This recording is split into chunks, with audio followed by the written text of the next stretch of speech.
Hello sir, सबसे पहले मैं आपका परिचय जानना चाहूँगा। परिचय ये है कि मेरा नाम पद्मनाभ शर्मा है और मैं आगरा से बिलोंग करता हूँ। और मैंने मेरी जो पढ़ाई जो क्वालिफिकेशन है वो ग्रेजुएशन है and master for business administration यानी एमबीए किया मैंने आरबीएसएफएमसी से एचआर मार्केटिंग से। ओके सर, आप बताइए। ये तो हो गया शॉर्ट। अब मैं कुछ चीज़ें बताना चाहता हूँ। जैसे स्टार्टिंग में थोड़ा पॉलिटिक्स से कर रहा हूँ, मतलब जैसे आज हमारे देश के जो हालात हैं इस समय, उसके पहले मैं उसके बारे में बताऊँगा, फिर मैं मोटिवेशनल स्पीच पाऊँगा। मतलब ओके। जैसे कि हमारे देश में क्या है कि जैसे बताते हैं इस बात को कि मतलब राजनीति यदि सेवा है तो उसकी फिर उसके नाम पे पैसे क्यों लिए जाते हैं, क्योंकि चपरासी की नौकरी के लिए भी लोग एग्जाम देना पड़ता है, पीएचडी वाले भी बेचारे अप्लाई करते हैं। तो कोई इलेक्शन लड़ने के लिए काफ़ी लोग लिस्ट लंबी होती है, तो उसके लिए एक एग्जाम होना चाहिए। अच्छे लोग जब जब जाएंगे तो एक अच्छा मैसेज जाएगा और फिर एक पब्लिक की अच्छी सेवा होगी। मतलब आपका कहने का मतलब ये है कि राजनीति में भी इलेक्शन होना चाहिए, एग्जाम होना चाहिए, एग्जाम होना चाहिए। बिल्कुल होना चाहिए। क्योंकि एक जैसे पहले मैं आपको एग्जाम्पल दूं, जैसे पहले टीचिंग में पहले क्या था कि लोग बीएड कर लेते थे और बीएड करके मतलब ऐसे टीचर बन जाते थे, फिर वो अटेंडेंस लगा के निकल जाते थे। जब से टेट का एग्जाम हुआ तब से क्वालिटी टीचर आए। मतलब क्वालिटी वन टीचर आए। मतलब जिसकी जो एग्जाम निकालने के लिए जो एलिजिबल है, जिसने एग्जाम निकाला है वो सेलेक्ट हुआ है, और जो एग्जाम नहीं निकाल पाया वो छट गया, यानी उसको नॉलेज नहीं है। मतलब वो बच्चे को पढ़ा नहीं सकता। मतलब क्योंकि इस बात को कहते हैं कि मतलब कि जब इस देश का मतलब बच्चा पढ़ा होगा तभी समाज में एक अच्छा मैसेज जाएगा, युवा पढ़ा लिखा होगा तभी देश शिक्षित होगा। मतलब आपका कहने का मतलब अगर प्रौढ़ भी पढ़ सकता है, बड़ा कहते हैं इस बात को, जब जागो तभी सवेरा। पढ़ने लिखने की कोई उम्र सीमा नहीं होती। हमारे मन में जब भी ख्याल आ जाए, जैसे मैं अपना एग्जाम्पल दूं, मैंने एमकॉम किया था लेकिन मेरे अंदर इच्छा थी एमबीए करने की, लेकिन मेरे अंदर इच्छा वो देर से आ गई। लेकिन मेरी फैमिली ने उस चीज़ को ये नहीं देखा कि अब क्यों करनी है, इतनी लेट क्यों करनी है, लेकिन वो परहेज नहीं किया। मतलब नहीं करी तो करी, लेकिन मन था अंदर से करने का। फैमिली का होता है कराने का, लेकिन बच्चे का अंदर से मन होना चाहिए। इच्छा यदि आपके अंदर इच्छा शक्ति है तो सब चीज़ हो सकती है। मतलब कहने का मान लीजिए फैमिली का पढ़ाने के लिए पैसे नहीं है, बच्चे के अंदर इच्छा शक्ति है तो गवर्नमेंट उसे फ्री भी पढ़ा सकती है। और फ्री की इस तरह सुविधा चल रही है, सर्व शिक्षा अभियान वगैरह चल रहा है। मेन चीज़ होती है बच्चे की इच्छा शक्ति होनी चाहिए अंदर से। इच्छा शक्ति होना चाहिए। यदि बच्चा अंदर से चाहेगा तो रिसोर्सेज तो बहुत सारे निकल आते हैं। फैमिली भी कहीं ना कहीं से करती है अरेंज, गवर्नमेंट भी कहीं ना कहीं से करती है, मतलब स्कॉलरशिप की फैसिलिटी कहीं ना कहीं से देती है। लेकिन जब तक बच्चे के अंदर इच्छा शक्ति नहीं होगी तब तक वो चीज़ पूरी नहीं होती। लेकिन इच्छा का होना बहुत जरूरी है। मतलब इच्छा का होना बहुत ही जरूरी है। आपका ये मैं सबसे पहले नेताओं के ऊपर लेना चाहूँगा। जैसे कि नेता भी पढ़े लिखे होना चाहिए, उनका भी एग्जाम होना चाहिए जैसे कि स्टूडेंट का होता है। बिल्कुल बिल्कुल, तभी हमारा देश सुधर सकता है। हाँ सुधर सकता है। वो मेन चीज़ होती है कास्ट रिलीजन के ऊपर बात होनी चाहिए, डेवलपमेंट पे बात होनी चाहिए। देश के जैसे इशू है, जैसे मैं आपको बात हूँ, जैसे आप पार्टी का से उदय हुआ हमारी कायम के, जैसे इस समय मुझे अरविंद केजरीवाल से मैं काफ़ी इंस्पायर हूँ, क्योंकि उन्होंने कास्ट रिलीजन से ऊपर हट के अलग बात करी, और उन्होंने एजुकेशन की बात करी, हेल्थ की बात करी। आज दिल्ली के अंदर चाहिए, शीला दीक्षित ने दिल्ली के अंदर काफ़ी चेंज किया, उसी काम को उन्होंने आगे बढ़ाया। मतलब आज देखिए दिल्ली कहने को यूनिक टेरिटरी है, लेकिन पहले ये बता दें कि वहाँ सरकारी स्कूलों की बहुत हालत थी, बैठने की छत नहीं थी वहाँ पे। आज देखिए, आज वहाँ क्वालिटी स्कूलों की क्वालिटी वाइज क्लासरूम बढ़ाए गए हैं, और दिल्ली मॉडल जो लागू हुआ है, मोहल्ला क्लिनिक भी है वहाँ पे, और स्विमिंग पूल भी है। मतलब वर्ल्ड क्लास फैसिलिटी। जब तक ऐसा होता है, जब तक बिल्डिंग अच्छी नहीं होगी, वर्ल्ड क्लास फैसिलिटी नहीं होगी, तब तक टीचर का मन भी नहीं करेगा पढ़ाने का। अब मतलब धूल मिट्टी में बच्चों को क्या पढ़ाएंगे बताओ। अब मान लीजिए छत मान लो गिर जाए, टूट जाए, तो कौन जान जोखिम में डालेगा। तो मतलब जो क्वालिटी वाइज भी पढ़ने के लिए एक जगह भी अच्छी होनी चाहिए। यदि पढ़ने वाला व्यक्ति कहीं पढ़ सकता है, लेकिन उसका जब तक एटमॉस्फेयर नहीं होगा, माहौल नहीं होगा, तब तक मतलब बच्चा पढ़ नहीं सकता। मतलब सर, सबसे पहले मैं ये जानना चाहूँगा, हर राज्य में ऐसी व्यवस्था होनी चाहिए जैसे कि दिल्ली में है। दिल्ली में हुई है, पंजाब में भी हो रही है। अच्छा, पंजाब में भी हो सकता है आगे चल के गुजरात में की सरकार आए तो वहाँ भी हो सकता है। गुजरात में भी गुजरात पॉसिबिलिटी हो सकता है। पब्लिक का जो मूड कहता है वो गुजरात में आने का कह रहा है। मतलब पब्लिक का आने का गुजरात का कह रहा है, आपका कहने का मतलब? पब्लिक चाह रही है कि दिल्ली जैसा मॉडल हमें यहाँ भी चाहिए। हमें 300 यूनिट बिजली फ्री चाहिए, और हेल्थ अच्छे चाहिए, मोहल्ला क्लिनिक चाहिए, और वो अच्छे स्कूल होने चाहिए। मतलब वहाँ के जितने लोगों मैंने देखा उसमें यूट्यूब पे कि वहाँ के बुजुर्ग कह रहे हैं कि वो केजरीवाल ने मतलब कि एजुकेशन की बात करी, मेन चीज़ है हेल्थ की। उत्तर प्रदेश में भी ऐसा होना चाहिए, आपका कहने का मतलब? सब जगह होना चाहिए, सब जगह होना है, ऑल इंडिया। जैसे मैं साउथ का देखा, साउथ में इस तरह का सिस्टम सही बना हुआ है। मतलब वहाँ तो पूरा डेवलप है, वहाँ तो कहने की आवश्यकता नहीं है। उसके बाद ये है कि जैसे कोई भी अब मैं दूसरी बात पे आता हूँ। ये तो हो गया पॉलिटिक्स संबंधित बात, ये तो हो गया सर पॉलिटिक्स से संबंधित बात। अब मैं सेकंड बात पे ये आना चाहता हूँ कि मतलब कि जैसे कोई भी इंसान है, उसे लाइफ में जो भी कुछ करना है कि किस स्कूल में एडमिशन लेना है, किस कॉलेज में जाना है, आगे की प्लानिंग क्या है, इसमें किसी का इंटरफेयर नहीं होना चाहिए। बच्चे का जो भी डिसीजन सेल्फ का होता है वही होना चाहिए, फैमिली का नहीं होना चाहिए। फैमिली का ये नहीं होना चाहिए कि मतलब कि भाई दूसरे व्यक्ति ने कह दिया अरे वो स्कूल बहुत अच्छा है, ये कॉलेज अच्छा है, वहाँ से पढ़ने वाले मतलब उस स्कूल के पढ़े हुए बच्चे बहुत आगे जाते हैं। तो कॉलेज ही मैटर करता है, स्कूल मैटर करता है, लेकिन एक बच्चे के अंदर जब तक नॉलेज नहीं होगी, बच्चे को जब तक इंग्लिश नहीं आएगी, कम्युनिकेशन अच्छा नहीं होगा, तो कोई स्कूल कॉलेज कुछ नहीं कर सकता। मेन चीज़ क्या होता है, जैसे मान लीजिए कोई बच्चा मान लीजिए हिंदुस्तान जैसे कॉलेज में पढ़ता है, मान लीजिए एमबीए उसने बीटेक कर लिया मान लीजिए, या उसने एनसीआर कहीं से कर लिया, एमआईटी से कर लिया। मतलब जब तक बच्चे को इंग्लिश नहीं आएगी, कम्युनिकेशन उसका स्किल अच्छी नहीं हुआ, कोई भी कंपनी उससे सेलेक्ट नहीं करेगी। मेन चीज़ ये है, बच्चे को अपने ऊपर भी ध्यान देना पड़ता है, मतलब अपनी स्किल को बढ़ाना पड़ता है। और मेरा ये भी मानना है कि आप कोई भी पढ़ाई करें, ग्रेजुएशन करें, पीजी करें, उसके साथ अपनी स्किल को बढ़ाएं। मतलब यानी क्रिएटिव माइंड होना चाहिए। जैसे क्रिएटिव माइंड का मतलब ये है कि हम कोई भी तस्वीर बना रहे हैं, या कोई मूर्ति बना रहे हैं, या हमारे अंदर कोई इस तरह क्वालिटी है, तो हमें अपनी क्वालिटी को डेवलप करना चाहिए, स्किल को बढ़ाना चाहिए। पढ़ाई के साथ क्रिएटिव माइंड हो सकता है वो चीज़ हमारे आज आगे चल के काम आए, आज नहीं काम है। और क्या कहना चाहोगे, थोड़ा और बताना चाहिए? स्टूडेंट को किस टाइप से पढ़ाई करनी चाहिए, किस टॉपिक को? स्टूडेंट को यह है कि जैसे कोई भी स्टूडेंट बाहर से यहाँ रहने आते हैं, जिस पर्पस के लिए आते हैं उसी पर्पस के लिए आएँ।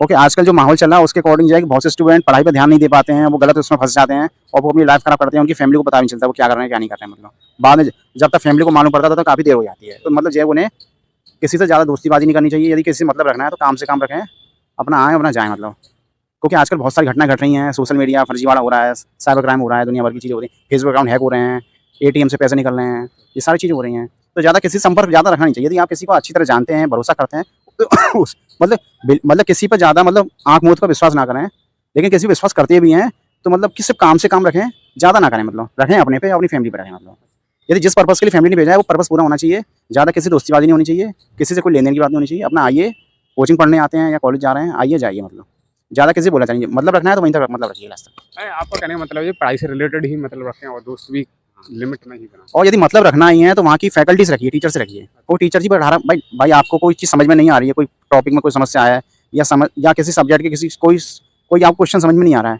तो फैकल्टी से आप रख सकते हैं। फैकल्टी से हमारी आज आप रख रहे हैं, हो सकता है आप मान लीजिए उनसे जुड़े हुए हैं, मान लीजिए आज नहीं साल भर बाद ही उनसे संपर्क होता है। मान लीजिए आप कोई क्वेश्चन कर रहे हैं, आपको कोई चीज़ समझ में नहीं आ रही तो टीचर आपकी लाइफ टाइम हेल्प करेगा। तो टीचर से मतलब रखना चाहिए। मतलब टीचर कैसा भी हो सकता है, कॉलेज का हो सकता है, स्कूल का हो सकता है, कोचिंग का हो सकता है, या इंडिविजुअल पढ़ो उसका भी हो सकता है।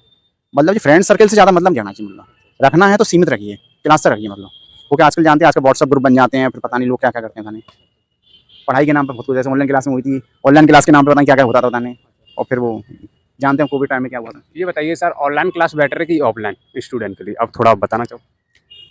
ऐसा होता है इंसान को समय के अनुसार बदल जाना चाहिए। मतलब लेकिन जो कोविड के टाइम पे जो कंडीशन रही थी उसके अकॉर्डिंग तो ऑनलाइन के अलावा कोई ऑप्शन नहीं था। क्योंकि क्या था कि उस टाइम के सब सारी एक्टिविटी बंद थी, गैदरिंग सारी बंद थी, तो उस टाइम हमारे पास ऑप्शन नहीं था कोई। मतलब अब तो सब चीज़ें खुल चुकी हैं, ओपन हो चुकी हैं, अनलॉक हो चुकी हैं। लेकिन ये है कि ऑनलाइन तो जो है कि समय का, आज के समय में इंटरनेट की आवश्यकता है, मतलब ज़रूरत है। लेकिन हमें इंटरनेट का इस्तेमाल उतना ही रखना चाहिए जितनी हमें ज़रूरत है। कहते हैं कि विज्ञान यदि इस समय, कहते नहीं विज्ञान यदि वरदान भी है तो अभिशाप भी है, सीधी बात है। यदि हद से ज़्यादा, कहते नहीं हर चीज़ हद की बुरी होती है। यदि हम चीनी ज़्यादा खाएंगे तो हमें डायबिटीज़ भी हो सकती है, सीधी बात है। इसलिए हम इंटरनेट का सीमित इस्तेमाल करेंगे। यदि हमें सोशल मीडिया यदि घंटे 2 घंटे चलाना है दिन में, मतलब पूरे दिन नहीं चलाना है, तो हम अपने उस पर अपनी मतलब जो भी डे और डे लाइफ के जो भी वर्क कर रहे हैं उस पर हम अच्छी तरह फोकस कर पाएंगे, ध्यान दे पाएंगे। यदि हम पूरे टाइम मोबाइल पे लगे रहेंगे, मोबाइल की बीमारी में लगे रहेंगे तो हम फंसे रह जाएंगे। हो सकता है एक टाइम पर हमारा दिमाग नेगेटिव हो जाए, दिमाग काम ना करे, हम उसी में उलझे रहें।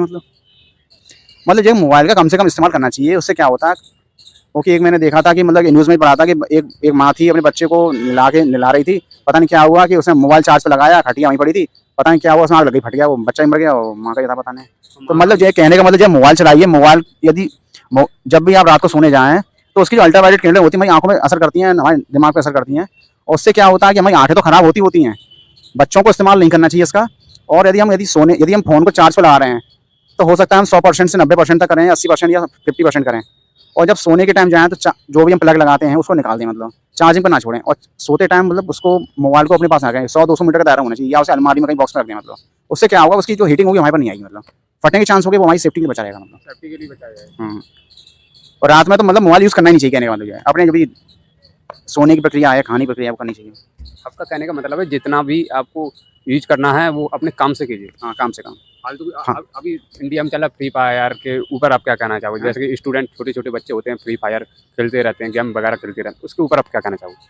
वो बच्चों को नहीं खेलनी चाहिए। क्योंकि जैसे पबजी का चला था, तो पबजी से क्या हुआ कि बहुत सारे लोगों ने सुसाइड भी कर लिया, फिर गवर्नमेंट को उसमें बैन भी करना होगा, बहुत से चीनी ऐप्स बैन भी हो गए इससे। मतलब तो ये है कि बच्चों को मतलब मोबाइल का यूज़ मेरा पर्सनल जो ये है उसमें नहीं करना चाहिए। मतलब क्योंकि अमेरिका में क्या होता है कि फेसबुक अकाउंट भी होता है, वहाँ भी 13 साल से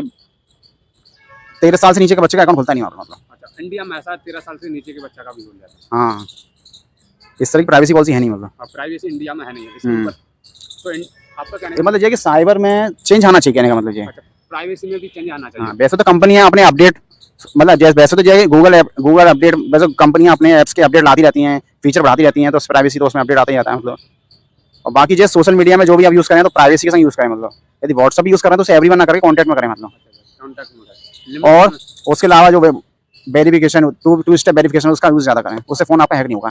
जैसे मेरा फ़ोन पहले हैक हो गया था, मतलब मैं आपको सही बताऊँ तो मेरे में क्या था, एवरीवन का ऑप्शन था, तो उसके चक्कर में मैंने काफ़ी लोगों से ट्राई भी किया, मेल किया कंपनी को, कंपनी का नंबर था आपका बंद हो गया। जैसे कंपनी में 3.5 नंबर मेरा चालू हो गया। मतलब उसमें क्या था, मेरा नंबर फॉरवर्ड हो जाता था, मतलब मैंने फॉरवर्ड करना ही बंद कर दिया।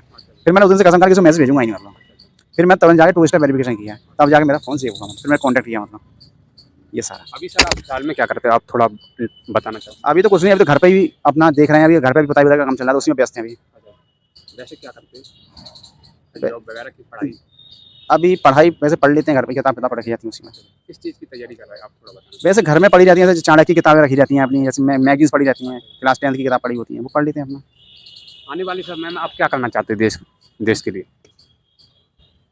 देश के लिए एक अच्छा नागरिक बनना चाहेंगे। अच्छा, देश के लिए एक अच्छी नागरिक बनना चाहो, कुछ करना चाहो, आप बताना चाहो? अब आप किससे इंस्पायर हो?